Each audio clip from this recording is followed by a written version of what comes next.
Hello मित्रों। तो लीजिए एक और स्टोरी आपके लिए। ये कहानी है ज़रा हटकर, जहाँ प्यार मोहब्बत रोमांस तो होगा ही, साथ ही एक्शन ड्रामा और सस्पेंस भी। तो सुनते रहिए और चैनल को सब्सक्राइब जरूर कीजिए। डिस्क्लेमर: यह कहानी पूर्णतः काल्पनिक है। कृपया किसी घटना या व्यक्ति से कोई संबंध नहीं है। इस कहानी के समस्त राइट मेरे पास है, तो कृपया कॉपी करने की कोशिश न करें, वरना कार्यवाही के लिए खुद जिम्मेदार होंगे। अनंत ने हल्की सी खिड़की खोलकर वरुण की तरफ देखा और गाड़ी तेजी से निकाल ले गया। वरुण ने वापस से सड़क पर देखकर गाड़ी चलाना शुरू कर दी। इन सब से बेखबर बेला आंखें बंद किए हुए और वरुण के पीछे बैठी हुई थी, क्योंकि बारिश का पानी आंखों पर गिरने से उसे परेशानी आ रही थी। नहीं, यह नहीं हो सकता, बेला सिर्फ मेरी है। पहली बार है कि कोई लड़की जो सीधे दिल में उतर गई है। अब मैं उसे किसी भी हाल में किसी और का नहीं होने दूंगा, चाहे इसके लिए मुझे कुछ भी क्यों ना करना पड़े। मेहुल खुद से ही बोला और फिर उठकर अंदर कमरे में चला गया, पर उसके दिमाग में हलचल मची हुई थी। थोड़ी देर बाद फ्रेश होकर मेहुल हॉल में आया तो उसके फ़ोन पर अनंत का फ़ोन आने लगा था। हाँ अनंत बोलो, मेहुल ने कहा। मेहुल, जैसा कि डैड ने कहा ये प्रोजेक्ट मैं देखूंगा, पर तुम्हें इसकी सारी डिटेल्स मुझे भेजनी है। अनंत बोला, ठीक है मैं भेज दूंगा, वैसे एक बात कहूँ। मेहुल बोला, तुम कब से पूछने लगे? इकलौते दोस्त हो मेरे, जानते नहीं हो क्या? अनंत बोला, जानता हूँ कि मैं इकलौता दोस्त हूँ। मेरी फैमिली में कोई भी नहीं था और तुमने मुझे अपना दोस्त बनाया, और अपनी जिंदगी में ही नहीं अपने घर में भी जगह दी। मेहुल ने कहा। तू फिर शुरू हो गया? अनंत बोला तो मेहुल शांत हो गया। वो जानता था अनंत को ये सब बातें पसंद नहीं है। अच्छा ठीक है, मैं क्या कह रहा था कि जैसा कि आंटी ने कहा, प्रोजेक्ट के साथ साथ तुम अभी मिसेज अनंत शेखावत पर भी ध्यान दो। काम संभालने के लिए मैं हूं ना, तुम बस मुझे गाइड करते रहना कि क्या करना है और कैसे करना है, बाकी थोड़ा अपने चारों तरफ भी नजरें घुमाओ, काफ़ी खूबसूरती बिखरी हुई है फिजा में। मेहुल बोला, ठीक है अब तुम मत शुरू हो जाओ, मैं देख लूंगा कब क्या करना है। अनंत बोला, देख लूंगा कब क्या करना है से क्या मतलब है? जो करना है अभी करना है, जल्दी ही करना है। उम्र निकल जा रही है तुम्हारी, और देख लो तुम एक बार 30 पार हुए तो अच्छी लड़की मिलना मुश्किल हो जाएगी। मेहुल ने कहा। अनंत के चेहरे पर मुस्कुराहट आ गई और आंखों के आगे एक चेहरा घूम गया। ऐसा नहीं होगा, तुम फिक्र मत करो। ऐसा होने से पहले मैं मिसेज अनंत शेखावत को सबके सामने लाकर खड़ा कर दूंगा। अनंत ने कहा और कॉल डिस्कनेक्ट कर दिया। अनंत का कुछ नहीं हो सकता, हमेशा अपनी बातों से मुझे चुप करा देता है। जानता है ना कि मैं उसका दोस्त हूँ, इसलिए कभी इसके खिलाफ नहीं जाऊंगा। फिर मैं इसके खिलाफ जा नहीं सकता। ये सिर्फ मेरा दोस्त नहीं सब कुछ है।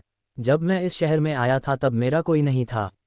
वह अनंत था जिसने मेरी तरफ हाथ बढ़ाया और मुझे अपना दोस्त माना। अनंत के लिए तो मैं कुछ भी कर सकता हूँ। मेहुल खुद से ही बोला और फिर लैपटॉप खोलकर प्रोजेक्ट की डिटेल देखने लगा। सारी चीज़ों को अरेंज करने के बाद उसने सब कुछ अनंत को मेल कर दिया। तारांकन तारांकन तारांकन तारांकन तारांकन तारांकन। बेला घर आई तब तक अंधेरा हो गया था। वैसे भी बरसात का मौसम था और वरुण बाइक भी धीरे चला रहा था ताकि बेला को कोई दिक्कत ना हो। बारिश अब तक रुकी नहीं थी और बेला पूरी तरीके से भीग गई थी। वरुण ने बाइक रोकी तो बेला ने आंखें खोली। बेला घर आ गया है, आप जाए और चेंज कर लीजिए वरना बीमार पड़ जाएंगी। वरुण बोला तो बेला बाइक से उतरी और घर के अंदर चली गई। वरुण भी अपने घर निकल गया। आ गया वरुण? रीमा ने वरुण को देखते ही कहा। हाँ मम्मी आ गया, बस महारानी बेला के साथ था इसलिए बाइक भी धीरे चला रहा था। जब भी आसपास तूफान आता है या कुछ भी अलग सा लगता है, ना जाने क्यों मन में डर सा लगने लगता है। वरुण बोला, डरने की तो बात है, क्योंकि हम लोग भी जानते हैं कि समर शांत नहीं बैठा होगा। वह बेला और युवराज देवराज को ढूंढने की पूरी कोशिश कर रहा होगा, और हमें कोशिश करनी है कि बेला उनके हाथ ना आए। रीमा बोली, युवराज तो सक्षम है, खुद का बचाव कर सकते हैं, पर सौंदर्या कमजोर थी और उनका नया रूप बेला भी कमजोर है। वरुण बोला और अपने कमरे की तरफ बढ़ गया। बेला घर के अंदर आई तो माधवी की नज़र उस पर गई। अरे बेला, तुम तो पूरी भीग गई हो, जाओ जल्दी से चेंज कर लो, मौसम खराब हो रहा है, बीमार पड़ जाओगी। तब तक मैं तुम्हारे लिए अदरक वाली चाय बनाती हूँ। माधवी बोली, मॉम आप जानते हो मैं चाय नहीं पीती हूँ बचपन से ही, तो आप क्यों परेशान हो रही है? और ऐसे मौसम से मुझे कोई फर्क नहीं पड़ता, मैं अभी चेंज करके आती हूँ, अब सीधा खाना ही खाऊंगी। बेला बोली और अपने कमरे में जाकर वॉशरूम में चली गई। उसने शॉवर लिया। ओह गॉड, कपड़े तो लेकर ही नहीं आई हूँ, बेला खुद से बोली। कमरा लॉक था तो उसे टेंशन नहीं थी। उसने टॉवल लपेटा और बाहर आ गई। आईने के सामने खड़ी हुई थी कि तभी अचानक से लाइट चली गई। बेला ने अंधेरे में 2 कदम आगे बढ़ाए ही थे कि फर्श पर पड़े पानी पर उसका पैर फिसल गया। इससे पहले कि वह गिरती, किसी की 2 मजबूत बाहों ने आकर उसे संभाल लिया। कमरे में वही मनमोहक खुशबू बिखर गई और बेला की आंखें बंद हो गई, परंतु लेकिन लब मुस्कुरा उठे। आ गए तुम? पर आज तो पूर्णिमा भी नहीं है और कल ही तो तुम मुझसे मिलकर गए थे। आज मेरे ऊपर इतनी मेहरबानी क्यों? बेला बोली। वो खामोश बस बेला को थामे खड़ा रहा। क्या तुम्हारा दिल भी नहीं लगता मेरे बिना? क्या तुम भी वैसे ही बेचैन रहते हो जैसे मैं रहती हूँ तुम्हारे लिए? क्या तुम भी तड़पते हो मेरे आलिंगन को जैसे मैं तड़पती हूँ? बेला ने कहा तो उसने बेला के होंठों पर उंगली रख दी। आपको संभल के चलना चाहिए बेला। जानती है ना आपकी यदि चोट आपको लगती तो दर्द हमें होता। वो सर्द आवाज में बेला के कान में बोला और बेला को सीधा खड़ा कर दिया। बोलो ना प्लीज, क्या तुम भी बेताब थे? बेला ने गहरी आवाज में कहा तो उसने एक झटके से खींच बेला को सीने से लगा लिया। आज पहली बार था जब उसने बेला को सामने से हक किया था, बाकी अब तक वो उसे हमेशा पीछे से ही होल्ड करता था। बेला की आंखों में आंसू भर आए और लब मुस्करा उठे। एक खूबसूरत और रूह तक को सुकून देने वाला एहसास बेला को इस पल छू रहा था। सुबह जब से आपको देखा दिल बेचैन था आपको यूं आलिंगन में लेने और महसूस करने को। कैसे खुद को काबू किया आपको बता नहीं सकते हम बेला। वो गहरी आवाज में बेला के कान के पास बोला। कब देखा? बेला बोली। हम हर पल आपके आसपास ही रहते हैं। आपको देखना और महसूस करना हमें खुशी होती है बेला। और तुम नहीं जानते तुमने आज यहाँ आकर मुझे कितनी खुशी दी है। बेला ने उसकी पीठ पर बाहों को कस दिया। कुछ पल यूं ही बीत गए। मैं तुमको जानना चाहती हूँ। बेला बोली। आप हमें बहुत अच्छे से जानती है बेला। तुम्हें देखना चाहती हूँ, तुम्हें नाम से पुकारना चाहती हूँ। बेला ने धीरे से कहा। जल्दी ही वो दिन आएगा। वो बोला। कब आएगा वो दिन? प्लीज बताओ ना, मैं बहुत बेताब हूँ तुम्हारे लिए। बहुत प्यार करती हूँ तुमको। बेला ने कहा। क्या आप हमारा सच स्वीकार कर पाएगी? वो बोला। कोई भी सच मेरा तुम्हारे लिए प्यार कम नहीं कर सकता। बेला ने उसके चेहरे को अंधेरे में टटोलते हुए कहा। फिर भी आसान नहीं। वो अभी बोला ही था कि बेला बोल पड़ी। जानती हूँ तुम मेरी तरह इंसान नहीं हो, पर प्यार को दायरे में कैद नहीं किया जा सकता। जब से होश संभाला है तुमको अपने आसपास महसूस किया है। तुम्हारी दीवानगी देखी है जो कि मेरे लिए है। इतनी दीवानगी के बाद कोई कैसे न मर मिटेगा तुम पर? बेला ने उसके गले में बाहें डालकर कहा। वो मुस्करा उठा और उसने बेला के माथे को चूम लिया। मैं तो ये भी नहीं जानती कि तुम मुझे कब से प्यार करते हो। शायद कई जन्मों से, क्योंकि जब से मैंने इस दुनिया में जन्म लिया है तुमको मैंने अपने आसपास महसूस किया है। बेला ने कहा। वो बस खामोशी से सुन रहा था। मुझे पता है कि यह प्रेम और ये दीवानगी इस जन्म का नहीं किसी और ही जन्म का है। एक गहरा आत्मा को जोड़ता हुआ प्रेम जो शायद अधूरा रह गया था और अब इस बार पूरा होगा। बेला ने भावुक होकर कहा। इतना अच्छे से समझती हैं आप हमको। वह बोला। तुम सोच भी नहीं सकते कि तुम मेरे अंदर इस हद तक समा चुके हो कि अब अलग होना मुमकिन नहीं। तुम जो कोई भी हो मुझे कोई फर्क नहीं पड़ता। मेरा प्यार इतना कमजोर नहीं जो तुम्हारे सच को जानकर खत्म हो जाए। बेला ने उसके सीने पर चूमते हुए कहा। उसके चेहरे पर अंधेरे में भी चमक आ गई। मेरे लिए प्यार की शुरुआत भी तुम हो और अंत भी तुम हो। मेरी दीवानगी भी सिर्फ तुमसे शुरू होकर तुम पर खत्म होती है। बहुत प्यार करती हूँ तुमको। आई लव यू, बेला बोली और अपने पंजों पर खड़े हो उसने उसके होंठों पर अपने होंठ रख दिए। एक तीव्र समुद्र की लहर जैसी तरंग दोनों के जिस्मों में समाहित हो गई। उसे भी बेला से ऐसी उम्मीद नहीं थी, पर बेला का स्पर्श उसके लिए किसी जन्नत से कम नहीं था और आज बेला ने अपनी तरफ से पहल करके और उसके प्यार को स्वीकृति दे दी थी। बेला के खुले लब उसे आमंत्रण दे चुके थे और इसी के साथ उसके हाथ भी बेला की पीठ पर कस गए थे और वह भी बेला के लबों को शिद्दत से चूमने लगा। कुछ पलों तक एक दूसरे के प्रेम को महसूस करते हुए और एक दूसरे को अपने प्यार की गहराई बताते हुए दोनों गहरी सांस लेते हुए अलग हो गए। बेला ने वापस से उसके सीने पर सिर टिका लिया, बाहों को उसके इर्द गिर्द लपेट लिया। उसने बेला के बालों पर हाथ रख सहलाना शुरू कर दिया। हमें माफ़ कर दीजिएगा, हमारा ऐसा कोई इरादा नहीं था, बस आपने शुरुआत की तो हम भी खुद को काबू नहीं कर पाए। आज वर्षों बाद वही प्रेम और वही सुकून महसूस हुआ जिसके लिए हम तड़प रहे थे, जिसकी ख्वाहिश लिए हम दीवाने हुए घूमते थे। वह बोला। जानती हूँ कि तुम कभी भी इस तरीके से मेरे करीब नहीं आ सकते थे, क्योंकि तुमने अपना दायरा बना रखा है, एक सीमा जिसके आगे तुम कदम है नहीं बढ़ाते, पर आज मैं बेचैन हो गई थी, नहीं रहा जा रहा था तुमसे दूर। बेला ने कहा। उसने बेला के सिर पर ठुड्डी टिका ली।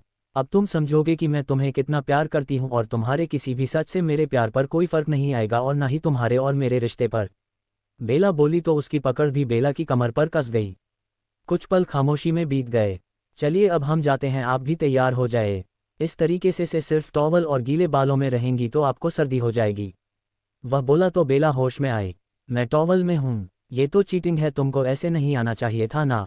बेला ठुनक के बोली। क्या हुआ? जब मैं ऐसे हूं तो तुमको नहीं आना चाहिए था।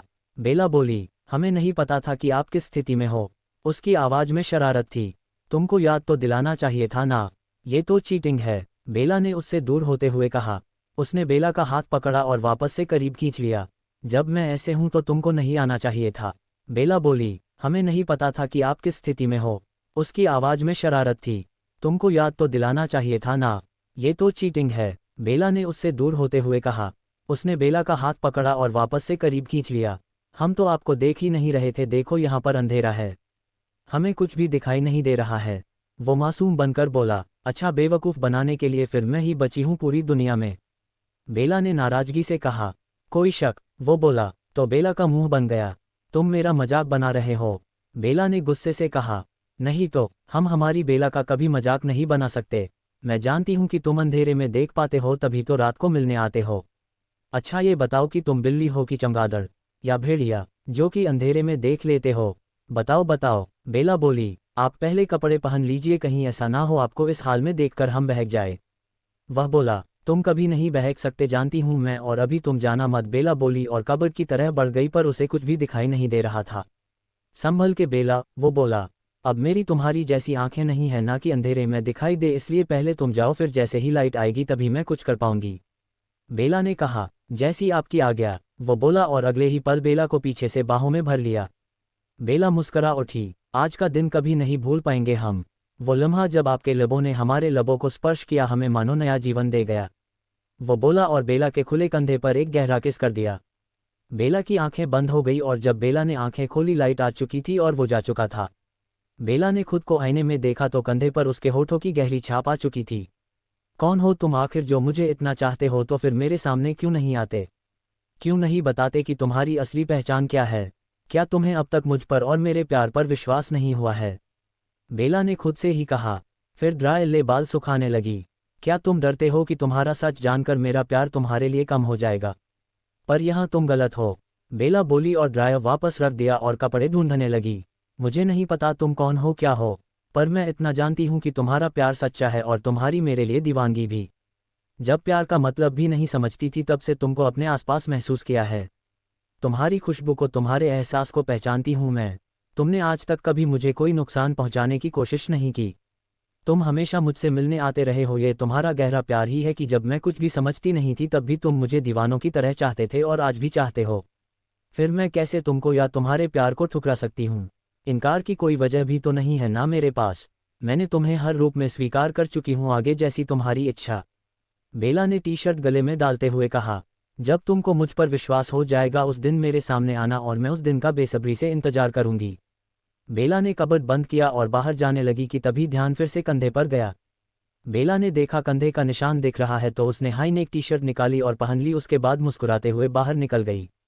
बरखा अपने कमरे की बालकनी में खड़ी बाहर होती बरसात को देख रही थी। क्या मेरी किस्मत में प्यार की बरसात कभी आएगी या बस यूं ही इंतजार करते करते जिंदगी निकल जाएगी? बरखा खुद से ही बोल रही थी कि तभी नजर बगल वाले घर की बालकनी में खड़े मानव पड़ गई, जो कि आराम से खड़ा ना जाने किन ख्यालों में खोया बरसात को देख रहा था।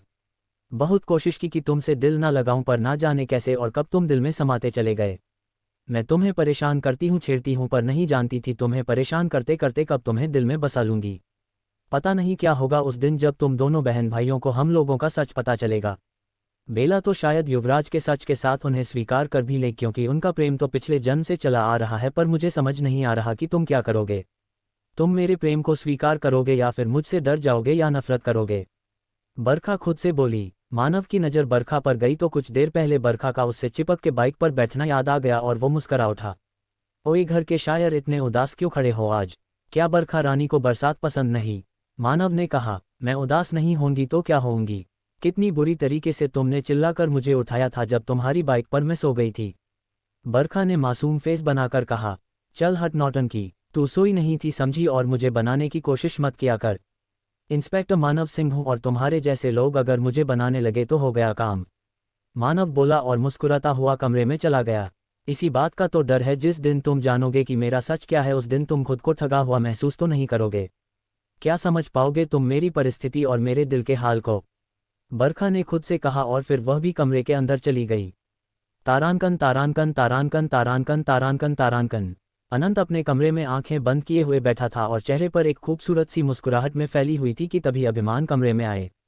अनंत को उनके आने का एहसास हो गया था, पर उसने आंखें नहीं खोली। अभिमान ने उनके कंधे पर हाथ रखा तो अनंत ने आंखें खोल उनकी तरफ देखा। आज तुम फिर गए थे उससे मिलने के लिए? अभिमान ने कहा। सुबह जब से वो गाड़ी के सामने आई दिल बेचैन था डैड। अब बहुत हो गया इंतजार डैड, अब दूर नहीं रह सकता मैं। बहुत सालों तक मैंने उसका इंतजार किया है पर अब नहीं, बस अब जल्दी ही मुझे उनके सामने आना है और अपना सच उन्हें बताना है। अनंत बोला, क्या इतना आसान होगा? क्या वो तैयार है? अभिमान बोले। तो मित्रों, अगला पार्ट जल्दी ही सुनते रहिए दीवानगी, क्योंकि कहानी अभी बाकी है।